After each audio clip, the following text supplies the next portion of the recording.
Hey everyone, this is Sab and we are here live in Dubai. I think today we have very special guest all the way from United States. Charlie, welcome to the show. Hey, it's an honor to be here. How you feel being here in Dubai? I've actually fallen in love with Dubai. Dubai has been amazing. I love how big the city dreams. I'm a dreamer.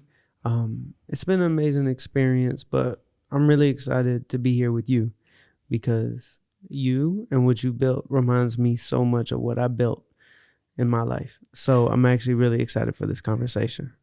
Thank you for being for us. I think like the word dream is very meaningful to you. And I hmm think like since the start is like you've been following about helping other people to building dream. What does dream mean for you, Charlie? A dream is a magical thing that exists inside of you. It's not something you choose. It's something that just makes your heart sing. It's the visions that you are able to see when you close your eyes. And I don't believe dreams are just dreams. I believe dreams are real. And when you can see something, that means it's absolutely already yours. But we are sent down a path of trials, tribulations, and struggles to see if we can overcome to achieve that dream. And for the ones that do, the ones that persevere, are the ones that inspire the world. That's really amazing and inspiring. Go back to the time, like Charlie, like tell us about like the story, how you starting actually filmmaking and back in like in high school, like how you find hmm yourself in this space.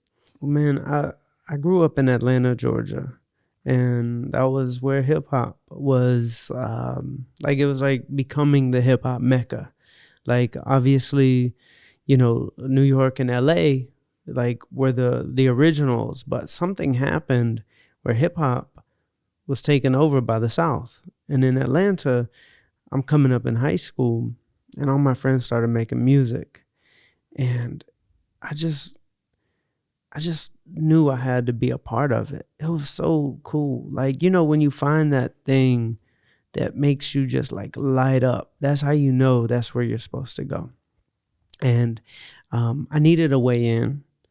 So I needed to find a way to be of service because if you can help somebody else with their dream, you can get yours. And so here I am, different artists are making music. So I said, what can I do to help them? And I started doing videography for them. But I also built a website that became a media outlet for all the artists in Atlanta, very similar to VVIP, and it was like my version. It was called spityourgame.com. And the next thing you know, it started growing and taking off. And some of my friends started having big songs, and record labels were signing some of my friends. And we built a movement. And one day I got a phone call from Interscope Records. And they said that they had just signed this artist named Soulja Boy. And he had personally requested that I be his cameraman and go on tour. And I ended up on tour. I had to, ask my mother if I could drop out of college, and she said yes. And next thing you know, I'm going across the world filming. YouTube was brand new at the time, and Soulja Boy was maybe the first person to vlog, and he was definitely the first artist to have like a cameraman and release videos every day. But 6 months in, I ended up getting fired, and I just wasn't a good employee. So I got fired, and it felt like the dream was crashing down on me, because if we really like rewind and we talk about like what my original dream was, I actually buried my dream. Like, and it had nothing to do with music. Like a lot of times, all of us, like we face some struggle and we'll bury a dream, and bearing a dream is a very, very sad thing, because what if somebody gets to the end of their life and they're on their deathbed and they think back on their life? They might not think about the things they accomplished. They might think about the thing that they wish they had done, that dream that they had buried. And I always wanted to be an athlete. So I had buried my dream of being an athlete. And then that's when I started looking to get into the music industry. But then I was facing so many challenges because I got fired from Soulja Boy. But I looked at it as a good situation. Yeah. I always try to disarm a bad situation with gratitude. And the reason why that's so important is because a situation is never bad. Yeah. It's bad is just what we label it. But when you have a situation, you can decide what you want to call it. It's on us. Yeah. Because at the end of the day, it's just a situation. Will I make it good or will I make it bad? I decided when I got fired, as difficult as it was from being on top of the world to being in my mom's basement, I told my mom, I said, this is good. Like, this is a good situation. She said, what do you mean? I said, I'm on a winning streak. She said, what do you mean you're on a winning streak? I said, well, the cameraman on the team, me, was the least paid person on the team. Yeah. And the manager is the highest paid person on the team. I said, this is a blessing because now I'm going to go be a manager instead of just the cameraman. And she said, what do you know about managing artists? I said, that camera got me in every door. Because I was in every door, I got to see how everything worked. So I'm going to go sign a group. And I signed a girl group, and I got them a record deal with Interscope Records. And my mom started really understanding, like, what I'm doing is, like, big. Like, to get a group a record deal is a big deal. Let's talk about that part. There is Okay. some exciting part about it. Let's talk about the Puff Daddy call. Oh, goodness. So it was actually pretty interesting because this first group that I signed, they ended up firing me. And I did the same thing. And I was like, okay, this is a good situation. I'm on a winning streak because I'm going to find a better group. And I found a better group. And it was a group called Travis Porter. And 3 guys from the east side of Atlanta. They were very innovative. Like, they would sing and rap, and they would make music for girls to dance to. The singing and rapping before, like, Future. Like, this was, like, years before Future. Yeah. And it was, the group blew up. And I was very passionate about blowing them up without a record deal because I wanted the leverage. I had already done the record deal thing with the previous group. But this group, I did it independently. I passed out the CDs myself. I would drive to every radio station from Jackson, Mississippi to Washington, D.C. myself. I would talk to every DJ myself. I built a relationship myself. I would shoot and edit the videos myself. Everything was myself. And we blew up to where every record label in the country wanted to sign Travis Porter. And I'm talking about some pretty big deals. We're talking about multi-million-dollar deals. And at the time, that's a big record deal. You know, this is like 2009, 2010. And there were 4 record labels I was interested in. And there were many I was not interested in. So, like, I'd study the game. But remember, at the time, I'm like 19 years old. Yeah. I really liked Atlantic. I liked Jive. I liked Warner Brothers. And I liked Universal. There was one record label in particular I did not want to sign to. But the owner of the record label was very ambitious. His name is P. Diddy. Bad Boys. Bad Boy Records. Diddy had just done his deal with Interscope Records. And man, he wanted to sign Travis Porter so bad. And I was always upfront with him. And I said, we're not interested. And he respected it. He was persistent, but he respected it. Until one day, I'm flying Travis Porter to New York, and I'm starting this bidding war to where we're meeting with 4 record labels in one day. And I set the whole day up. Started with Warner Brothers in the morning. We then went to meet with Atlantic. We then went out to like a early dinner with Universal Records. And then it ended with Jive Records. So it was, the first 2 meetings were like in the office. the Universal meeting was at Mr. Child's. And it was a very amazing experience. Like, I've never been to a restaurant so fancy. We're sitting there with Monty and Avery Lippman. And it was just, I mean, it felt like I was in a dream. But then the last meeting we had was with Jive Records. And I remember we're going up in the Sony building in Times Square. We get off the elevator, and there are hundreds of employees that work for the record label, all wearing Travis Porter shirts. And they're clapping when we got off the elevator. Wow. The music was playing. I mean, you looked at all the walls and they were covered in Travis Porter posters. Big Mo. I mean, we had the momentum. And the record executive, he walked over to me and during the party, and he whispered in my ear, and he said, "We want to give you $2 million. And I just said, you know what? This feels like home. This is how an artist should be treated. Like, we felt celebrated. We felt appreciated. And they're talking big money.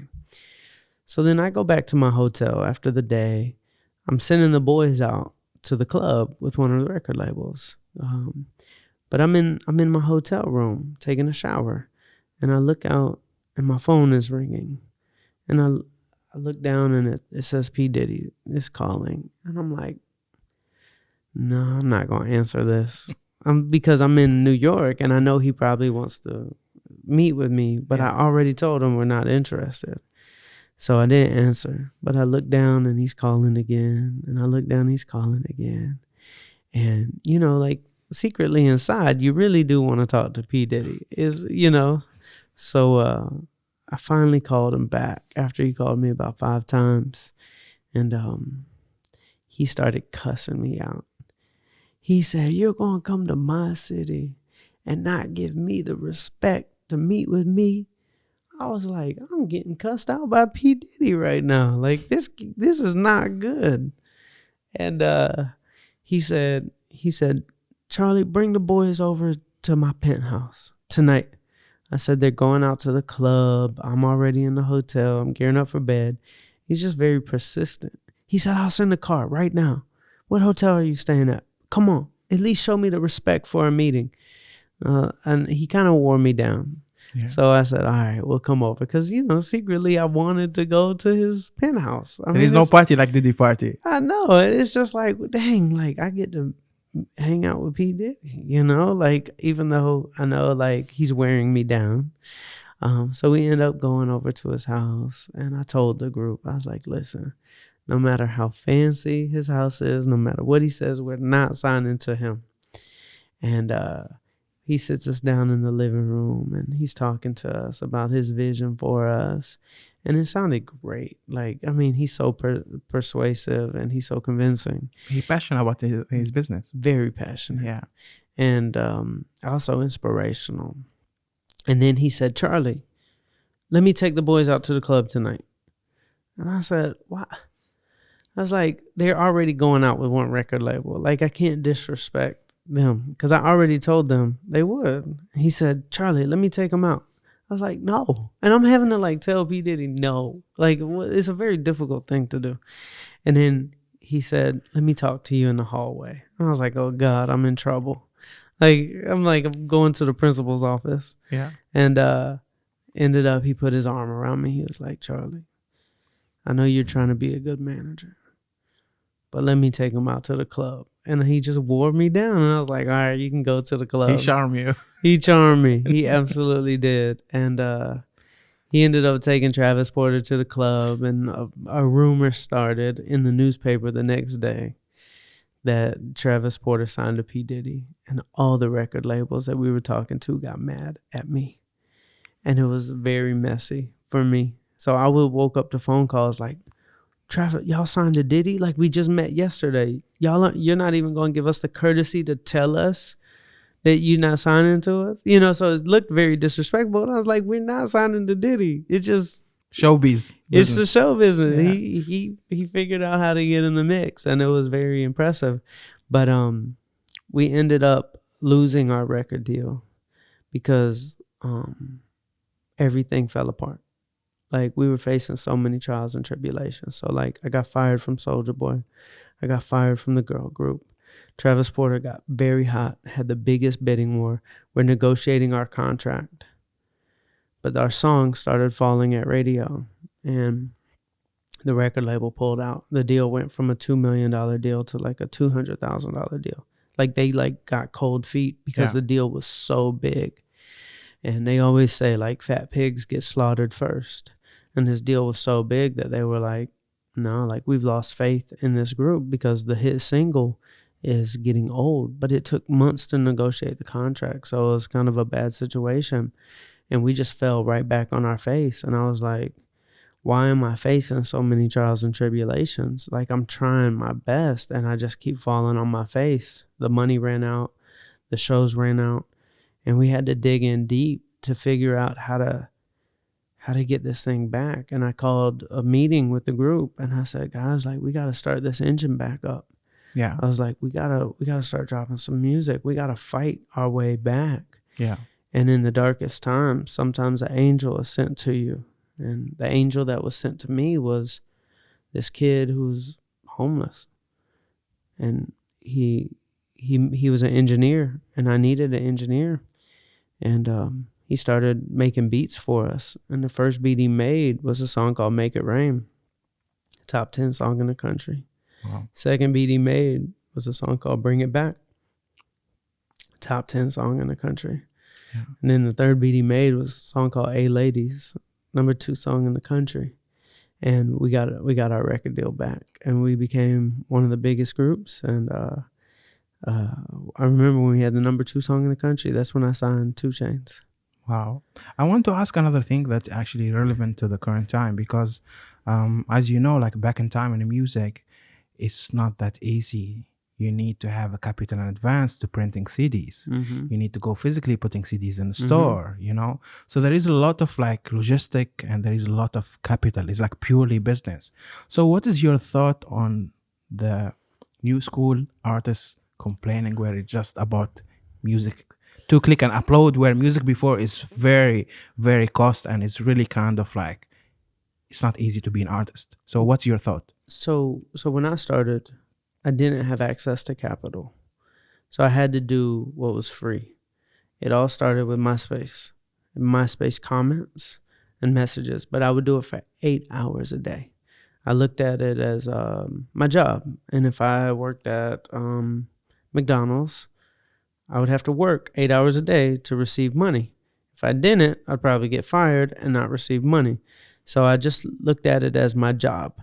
But I couldn't afford CDs. CDs are expensive. In America, it's about 40 cents per CD. So if you do 10,000 CDs, you're talking about $4,000.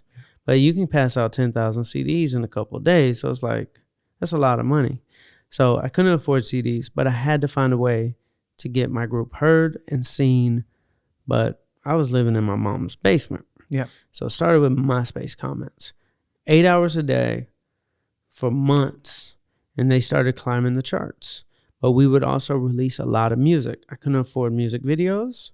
So I could afford a song because it's just a beat and uploading it. So it doesn't really cost anything. And MySpace comments didn't cost anything. But it got to the point where Travis Porter and YG were always fighting for the number 1 spot on the unsigned charts on MySpace. Yeah. Because we were the 2 artists that were uploading the most music and working it. And once we started getting some shows, I told the group, I said, look, we need to take half of this money and buy CDs. And they're like, half the money? I was like, we got to reinvest. It's going to pay off. So we get a show, we press up some CDs. We get another show, we press up CDs. And I remember there was this one time everything exploded for us. I asked a friend of one of my artists. He did some things to make money. Yeah. He might have sold drugs. Yeah. And I said, can we borrow some money? And he gave us a couple $1,000, and we pressed up CDs for this big concert in Atlanta called Birthday Bash. And we passed out CDs. And within the next week, we started booking shows constantly. Like, shows were coming in left and right, like in all the small towns around Atlanta. And next thing you knew, we just climbed that ladder to where we'd book more shows, we'd pass out more CDs, and we just ran the play. And it started with no money, but then as we made money, it turned into money. So I've actually done that same philosophy with all my artists, even when I had money to spend. When I signed Two Chainz, like I went the same approach. I built the fan base authentically. I didn't build the fan base by just going and spending a lot of money and skipping steps. I would pass out CDs every day at the colleges. But for new artists today, what I believe the equivalent is the power of TikTok. But who's going to run the play the best? For example, it's an energy exchange. I believe for every action, there's an equal or greater reaction. Universal law. But what about really focusing on the greater than?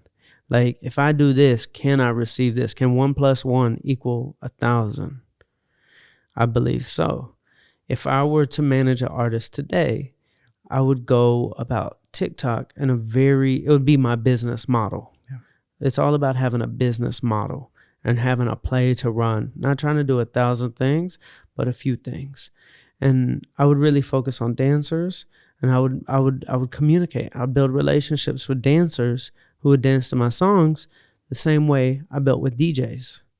Every day I would build with DJs. DJs are very important still, but I believe TikTok is how you blow up today, because you can take a TikTok video and you can put it on Reels on Instagram, and you can put the same video on Shorts. You might have 10,000 followers, but you can get 2 million views. It doesn't matter if you have followers. So we're in this like golden era of distribution where the artist has power to reach millions without having millions of followers. But I would make it my business model. I would release a lot of music, which doesn't have to cost much money. I would focus on TikTok, Reels, and Shorts. So basically those 3 platforms have now all become the same, with sending a video to people that don't follow. And I would find creative ways of having the song go viral using dancers or comedians. I would just build relationships constantly, and I would run the play. And that's how I'd break an artist today if I was still in the music business. That's amazing, Charlie. And I think like there is also an amazing part about like your career as well, which is like, I want to ask you, like, if you've been fired, for example, from other artists, and then you kind of like meeting a new artist, like when you, for example, start working with Two Chainz, how you imagine new journey with a new artist? Do you have like a kind of trauma from past relationship? Like how you build a new relationship? And the second question is like how you start a journey when from zero to the Grammy, especially when you're talking about Two Chainz. That's like a lifetime ticket. So with Two Chainz, it was actually very challenging because the people of Atlanta didn't really want to listen to his music. They felt he was an old rapper who had been around a long time, and they're like, we want new artists. We don't want old artists. It's like if I were to tell you, I got this new 50 Cent CD. You might be like, why would I listen to 50 Cent? Give me Lil Baby. You see what I'm saying? Yes, of course. So people thought Two Chainz was old, but I'm telling them, no, like this is the new hot stuff. Like this is new. They're like, no, it's not. And I'm like, no, you got to trust me. Like we're changing his name from Titty Boy to Two Chainz, his flows, his image. We got him to be solo, but nobody wanted to listen. And they would throw the CDs on the ground. And, man, I just ran the play. Every day we would release music, we'd shoot music videos, and I'll pass out CDs. And I would try to get the DJs. I remember our first DJ listening party. 3 DJs showed up, and it was on his side of town, and it was heartbreaking. Just nobody showed up. But at the time, I had one of the hottest groups in the world, #2 song in the country, and those DJs that support them won't even support my new artist. And I'm just like, I was like, we gotta fight through this. It's like we need to double down. And we came with another project and another project, and it started picking up. Every project got bigger and bigger. And I remember by our 3rd project, I mean, man, we did a DJ listening party. There was 800 DJs. It was the most popping party in the city. And they started gathering around us and started believing in us. And we started headlining concerts. We went from, $1,500 a show to $150,000 a show. We ended up on tours with Drake and Kanye and Lil Wayne. And I mean, doing festivals like Coachella. And it just, we took the world by storm. There was one point on Sirius satellite radio on the hip hop station, the top 50 songs. Two Chainz was featured on 30 of the top 50 songs at one time. Wow. Like, we were working. We did 265 shows in 1 year. Sometimes 3-4 shows in one day. Like, we were working, but we just wanted it so bad. So to take it from zero, it was really, when I met Two Chainz, I wanted to convince him that I was going to be a good manager. And I showed up, I took him out to lunch, and I presented him with a 30, 60, 90-day game plan. And I said, this is what we're going to do. And I would call it a blitzkrieg. Those were my strategies for blowing an artist up. And it's like, basically, a blitzkrieg means lightning war. So like in American football, like when they blitz, they send all the defenders at one time to attack the quarterback. And that's how I would approach an artist. And I'll be like, okay, we got a project coming out on this day. We're going to do a listening party on this day. We're going to shoot a music video on this day. And we're going to do boom, boom, boom. We're going to have these, 10 promotion videos, boom. But I just would make the plan and I would stick to it. And I would push and I would try to see how much I can actually do in a short period of time. And I would rally my team and I'll rally our fans. I'll say, this is what we're going to do. But having that plan, you just find something deeper in yourself. When you have that plan, this is where we're going. You start telling the team okay, let's do this. You start managing your time a little bit different. You get to bed a little bit earlier. You wake up a little bit earlier. You make more phone calls just because there's a plan and a goal and a finish line in place. And that's what I do with each and every artist I ever signed. I make a 30, 60-day, 90-day blitzkrieg to just put that rocket booster on it, get it some momentum. Once it has a little momentum, then the magic starts. Yeah. At the beginning, it's 1 + 1 = 2. Okay. So tell us, Charlie, what is your definition about Grammy as a manager and your definition for an artist? What can make change in the journey of an artist having a Grammy? A Grammy is an amazing thing because we were able to be nominated for 5, but we had never won one until we finally won one. And we got to win one with Chance the Rapper. And it's the thing, especially in the era of hip hop that I come from, rappers don't win Grammys. It's very rare, and it's the most prestigious award for music. It's the Super Bowl. It's, if you win a Grammy, that is the last level of the video game. Yeah. That's it. There's nothing more. You could try to just win more, but you're still in that level.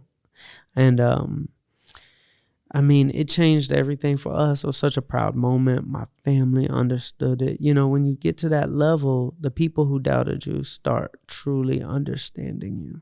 So it's basically, it's win for everyone, for the fun, for the community, for the city. It's everybody starts seeing things different. It's possible. Yes. So it's beyond hip hop, beyond music. It is it inspires everybody. It's become a nation hero, Absolutely. And I want to talk about something is very interesting. I want to share it with our audience. The story about the album of Trap House and about the story about the cover and the branding, and because there is something that our audience can learn from that story. Absolutely. Yeah. As a manager, sometimes I would think that I was an expert. And to a certain degree, I am an expert. But I always have to remember to be of servitude. And there was this time where Two Chainz had a vision for something, and I felt he was making a mistake. But I forgot that it's my job to make sure his vision comes to life. And he wanted to do an album that used the color pink as like the color. And I said to him, I was like, bro, like your analytics say that 70% of your audience is male, only 30% is female. Why would you make an album that caters to females? And he says, no, like this is gonna be dope. Like he came up with a good title, Pretty Girls Like Trap Music. I liked it. But then when he wanted everything to be pink, I was like, I don't know about this, man. And I actually had to like remind myself, it's time to be of servitude. Yeah. It's time to trust him, because it is his life and it is his dream. Yeah. And we built it out, me and my business partners. Yeah. And you know, the Pink Trap House in Atlanta was an idea that my business partner Al actually had thought of, and it became the most Instagram location in the world for 30 days. And it was pink, male, female, everybody loved it. And I actually learned a lot in this process that you know, sometimes even if you are an expert, it's important to listen, because Two Chainz taught me something. And you know, it taught me that you can break the rules. You can go the opposite way. And sometimes going the opposite way and breaking the rules, doing the thing that doesn't make any sense, can be massively successful, even more successful than doing the thing that makes sense. Wow, this is really like very inspiring, Charlie. And I think like right now we reached to the point that, which is like life changing for you. You know, it's like being CEO Charlie to kind of like quit the music industry and decide to make change in your life. So how this decision come to you, and was it like an easy decision or it was hard decision for you? Honestly, this might not make much sense, but it was incredibly easy because I wanted to fight for my life. At this time, at the top of my career, being diagnosed with a brain tumor, I realized that I had money, I had houses, I had cars, I had success, I had a Grammy, but I did not have my original dream.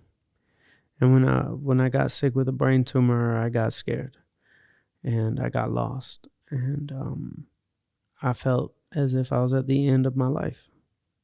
And I would close my eyes and I like would watch my life play on a movie screen. And a kid, a good kid, buried his dream of being an athlete, decided to go into the music industry, make a lot of money, and then dies.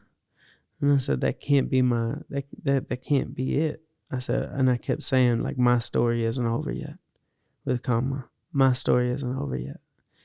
And in this moment, my dream kept coming back to me.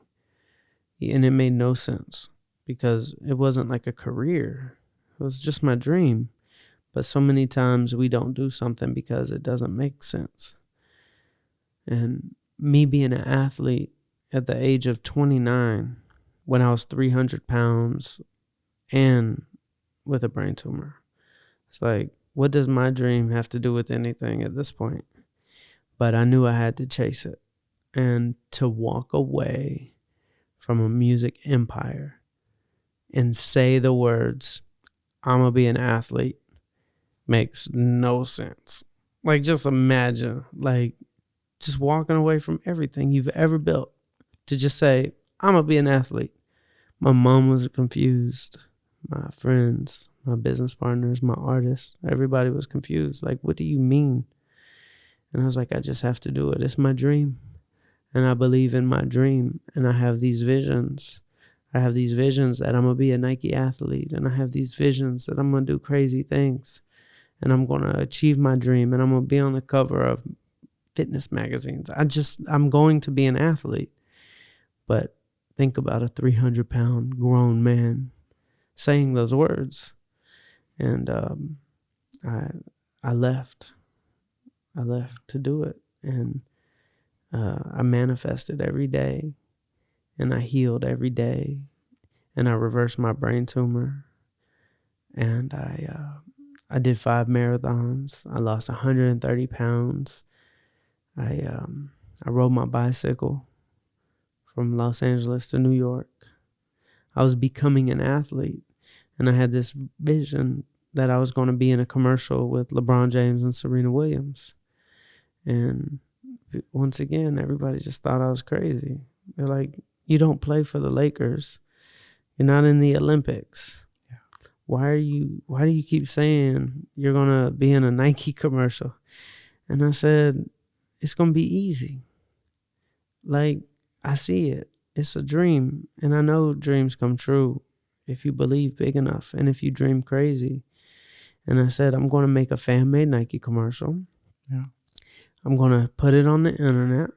Nike's going to see it. Yeah. And I'm going to be an athlete. Yeah. And as many people told me it's not going to work. Yeah. I wanted to manifest. I wanted to manifest it. And I wanted to prove to the world it was possible to dream. I wanted to prove to the world that it's possible, that if you trust the vision that's in your heart, and if you fight through all the doubt, internal and external, Yeah. that magic will swoop in and help you, and you get to live a dream. 100%. And I made a fan-made Nike commercial for $600. I put it on my Instagram with only a few thousand followers. Magically, it got 1 million views. Magically, my phone rang. Magically, Nike called me. Magically, I ended up at Nike's headquarters.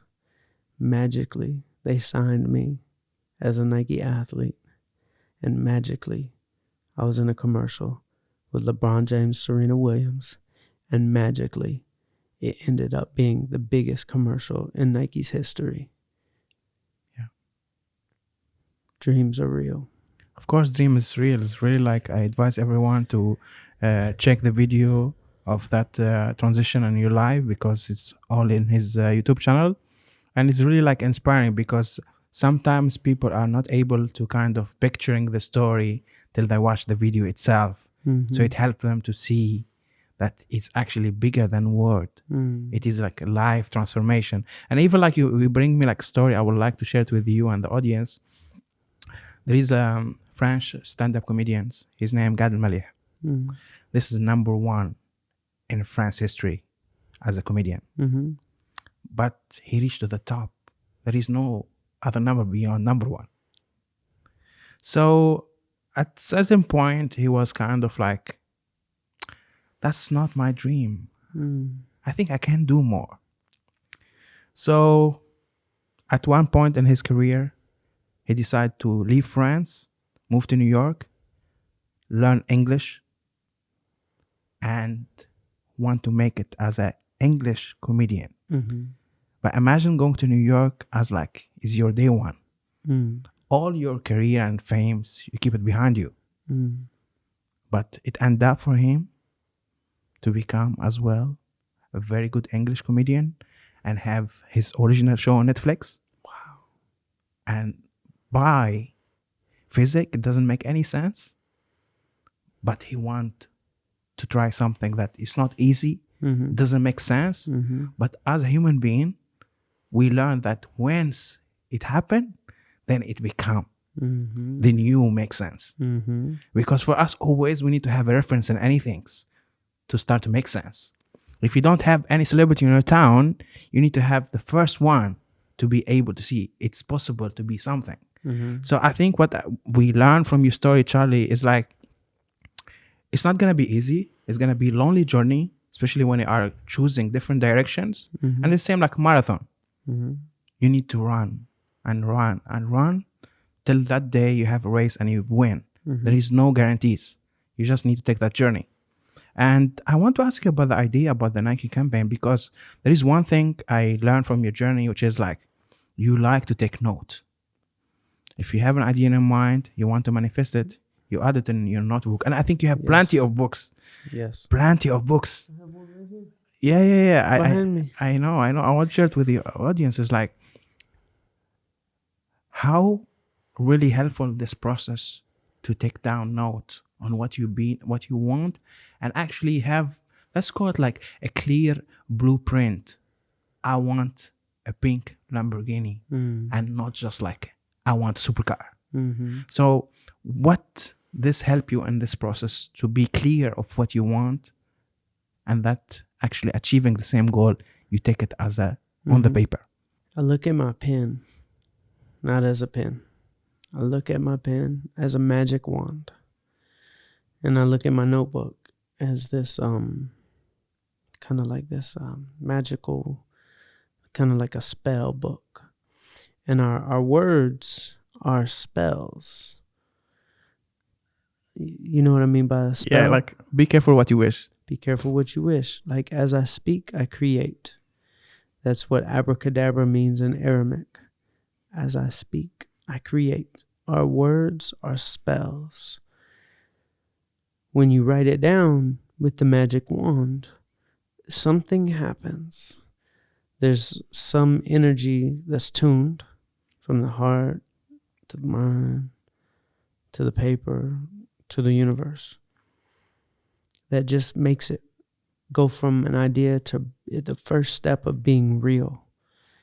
When it's on the paper, it is the first physical manifestation of it. And the more it becomes physical, the more real it becomes. But this is the easiest process to take. Our mind can play tricks on us. It can think of the possibilities, but it will also think of the doubts. But when you put those possibilities onto a piece of paper will never play a trick or change its mind. Yeah. It is defined. Yeah. As I speak, I create. Write the dreams. Expect magic. They tell you to dream big, but I'll tell you to believe big. Believe so big. See it so clearly that you believe, even if everybody else calls you crazy. You just say to them, thank me later. This is mine. Everything is mine. Everything is possible. It's already done. Time hasn't caught up yet. Yeah.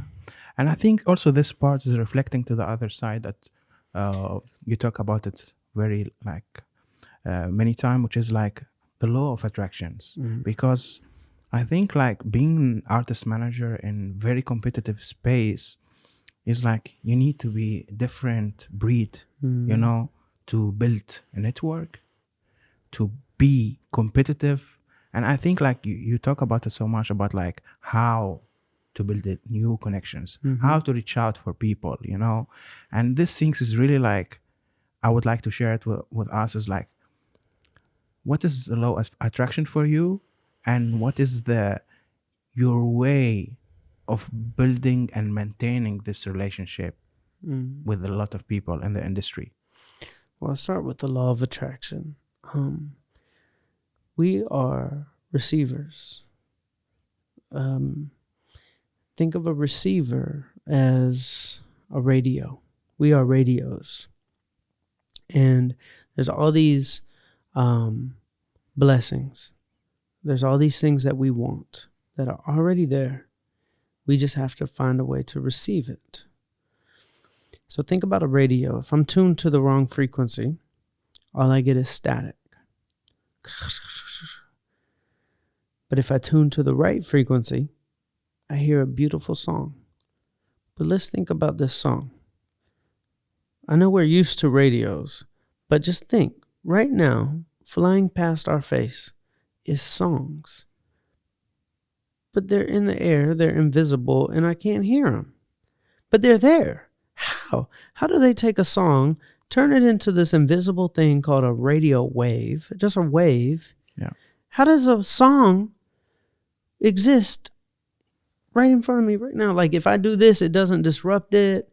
But like a radio, this is the thing. A miracle is only a miracle until it's proven by science. Yeah. And then they call it a technology. If I told you that a song is flying across the air and this little box is going to play it and not miss a note, and it's going to sound amazing. 200 years ago, they would have said, hang him. This is witchcraft. Yeah. It's a miracle. It's literally a miracle. But today we call it a technology. But now science proves that we have technology on how to manifest. And it is proven by modern science. Where the mystics, it seemed like metaphysics. But today science and quantum physics proves that when we manifest, we see, we activate our heart, we believe, when we tune ourselves to the frequency, we can receive the thing that was already there the entire time. It was always there. That song was always there, but the radio could not hear it until it was tuned to the same vibrational resonance. Resonance. When something resonates with you, that means you and it align. Yeah. Not just in music, not just in frequencies, but us and everything we want. When there is a dream that's inside of you, that's a song. How do I tune myself to the same exact frequency so that I can receive it? We are meant to receive, but we have to change who we are as a frequency in order to allow the miracle to happen. And this is really like so huge topic, because I'm also like believing in the quantum as well. And this is really like it's very hard to explain, and it's more about practice, because you was talking in different interview about like your story with Nike about the commercial, and it's like even as a company they have their own frequencies, and you can actually build that connections and find new way to make that connections. And that things is really kind of like very inspiring, because like sometimes people get demotivated from the first no, but they don't understand rejection has to be there, but doesn't mean no forever. That's the first no. So don't take no for an answers. If every opportunity or every door is no and you give up, you are making your opportunity less and less. You are cutting your chances. And I think right now we are going for the next amazing part that we keep it in this interview, which is like how to transfer from being an astronaut with Nikes and aiming to reach the moon to become giving people dreams that regardless how big or small, that's a dream for everyone. That's his biggest things. There is no human being on this planet, regardless where you're from or where you are, doesn't have a dream. I think everyone can be united by I have a dream.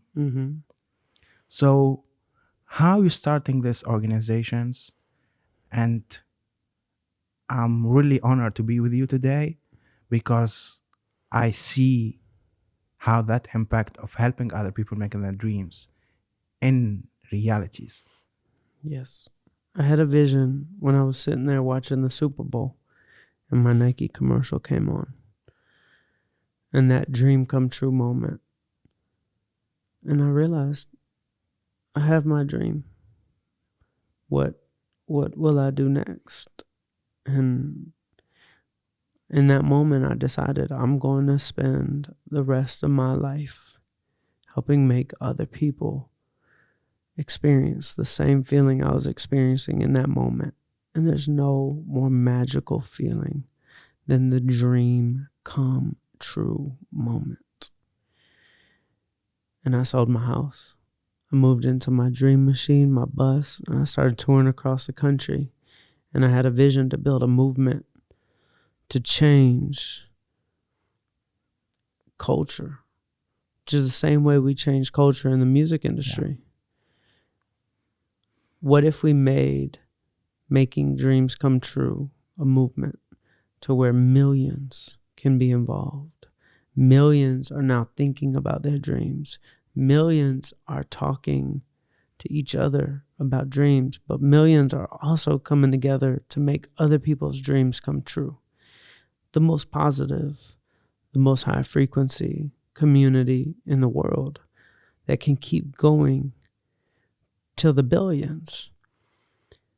And we've done it, and we're early. And in the first few years, we now have 8 million followers. We've raised millions and millions of dollars for dreamers in need. We've made thousands and thousands of dreams come true, and we're just getting started. But I keep getting more and more blessed the more I bless people. But it's really no different than what I was doing in the music industry. It was my job to make my artist dreams come true. Being of servitude then, being of servitude now. It's really, that is one of the biggest answers to living one of the most interesting lives. If you are selfish, you might not live a great life. If you are giving, if you are of servitude, if you care about other people's dreams, you might just end up with all your dreams as well. You got to take care of yourself. I had to go take care of my dream, but once I took care of myself, I immediately started pouring into others. And I'm just getting started. I'm applying everything I've learned from manifestation, everything I've learned from marketing, everything I've learned from the music industry, everything I've learned from storytelling and editing. I'm putting it all together to try to change the world and to change people's lives through this word called dream. Yes, I think this is really like something really like huge, and I think it's really kind of like touching me personally and touching a lot of people, because it's like we meeting each other in different part of dreams, and sometimes could be like you remind the other person of part of time that you was in that positions, Mm-hmm.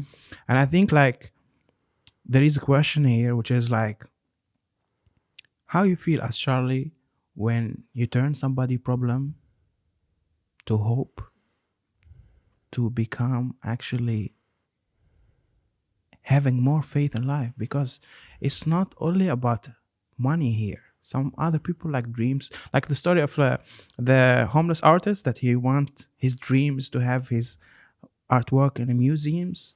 This is not financial dream. This is not I want to be rich.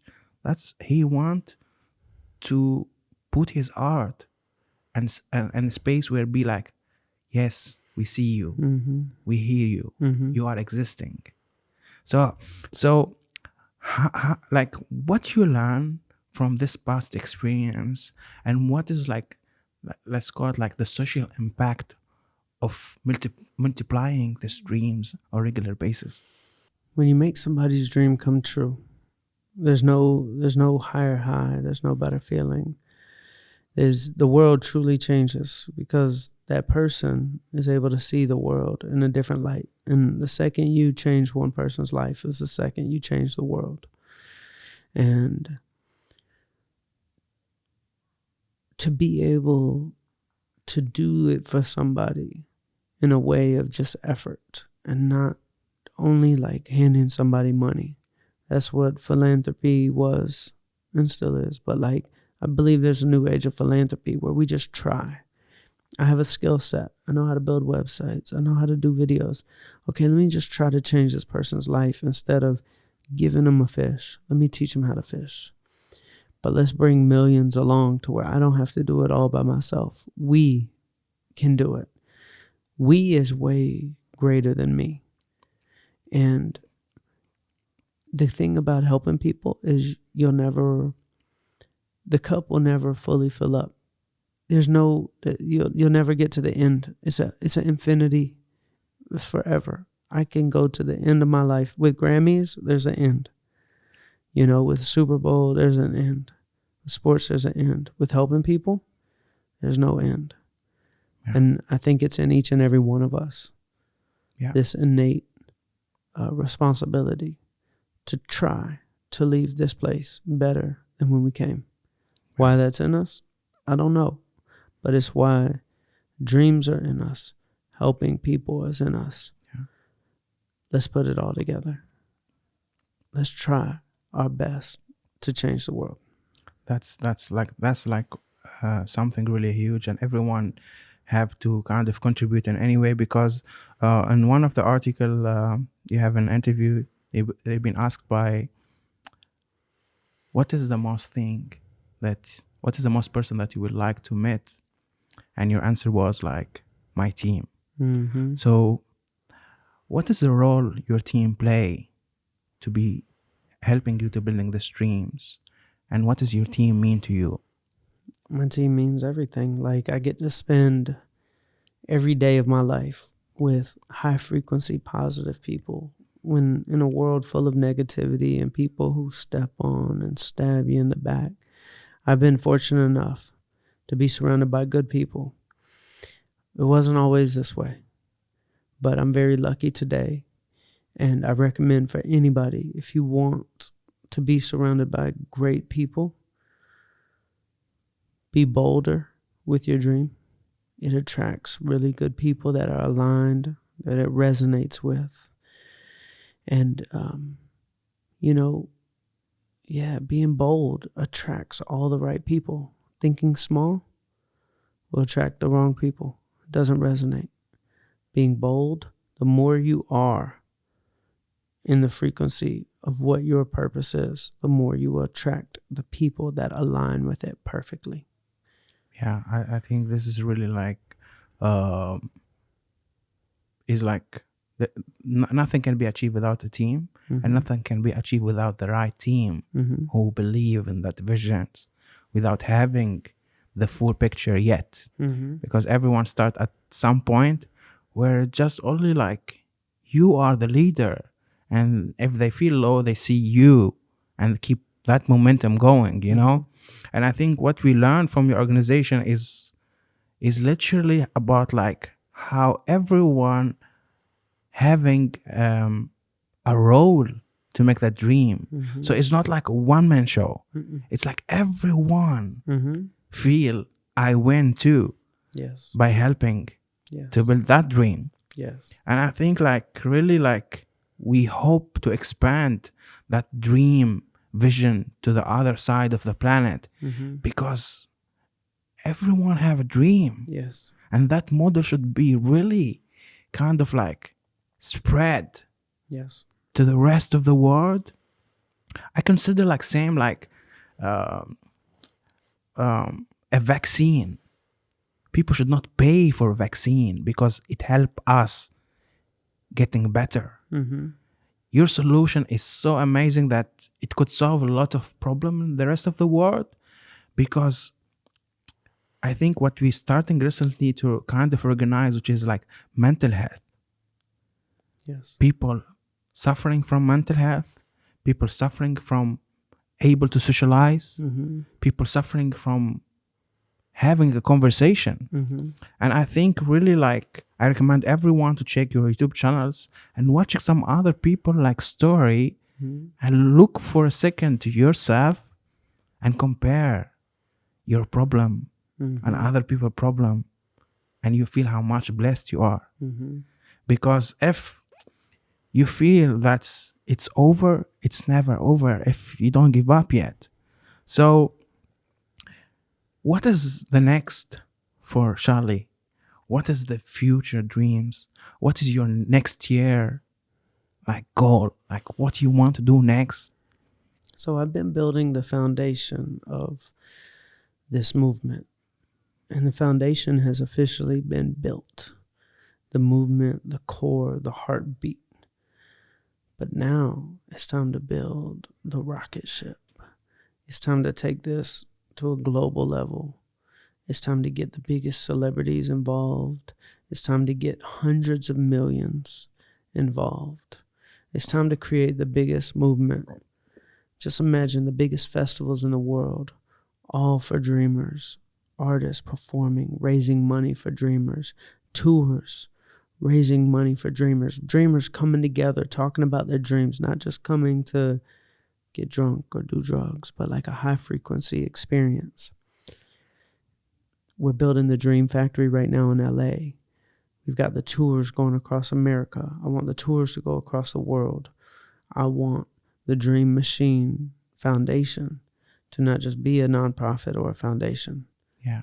I want it to be a global movement where people feel like they now have a home. There's other dreamers. We lift each other up. We help each other. We use our networks for each other. But where every day we're seeing, who can we help? How can I help? How can I chase my dream while helping somebody else's dream? Where we're all revolving around this one word, dream. And when the world is dreaming bigger and the world is helping each other accomplish their dreams, the world will truly be a better place because dreams change the world. Thank you, Charlie. I really want to end this amazing interview with what is your message to every person donate and contribute to any dream, whether big or small? What you like to say to these people from this platform? Guys, if you're listening to this right now, please, whether it's with my organization or something you do just in your personal life, exchange energy. A donation is, money is energy, but you helping somebody with their dream is energy as well.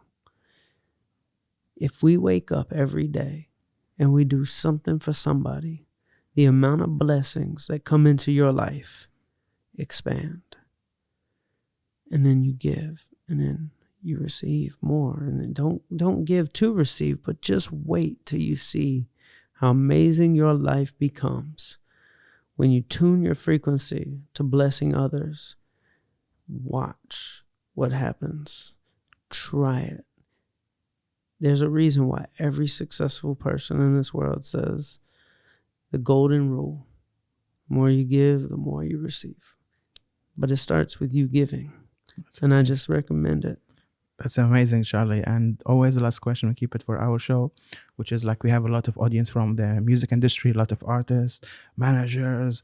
Like this is something really like I think everybody waiting for this part, which is like after being in this journey and making a lot of dreams, what is your advice to yourself, or like what is your advice for upcoming artists, upcoming managers, producer, DJs? Like, what is a piece of advice you give to yourself if you are 19? 19 years old? Yeah. You got to believe really big. You got to execute. Jump in the deep end of the pool. Don't go into the shallow end. Don't put your little pinky toe in and test out the water. You got to jump in with a cannonball. You're either going to sink or you're going to swim. You're either going to die or you're going to live. Dying ain't an option. You're going to learn how to swim. It takes the same amount of time to be great as it does mediocre. When that person's putting their little foot in the shallow end, you've already cannonballed. Your goal is to accomplish this dream faster. Not take your time, not try it out, not part-time. No, make that 30, 60, 90-day game plan. Tell everybody your vision. Write it down. Abracadabra. Your words are spells. Tell everybody. If they doubt you, say, thank me later. I'm going to do this. Believe so big that people think you're crazy. Execute so big that they start believing. They will come. They will help you. Magic will come. Miracles will happen. It always does. This story is not unique to me. This is the same exact story I told over the past hour and a half that every single successful dreamer has told. Thank you so much, Charlie, for sharing your story with us. Of course. This is an amazing interview, and we learn a lot from this amazing experience, and we can't wait till we contribute part of your organization and joining you in your mission, because we want to help other people, making them dream true. And till another interview, we wish you all the best. Thank you so much. So thanks, Charlie, for being us with this interview. Stay with us tuned for upcoming interview on VVIP. And till the next interview,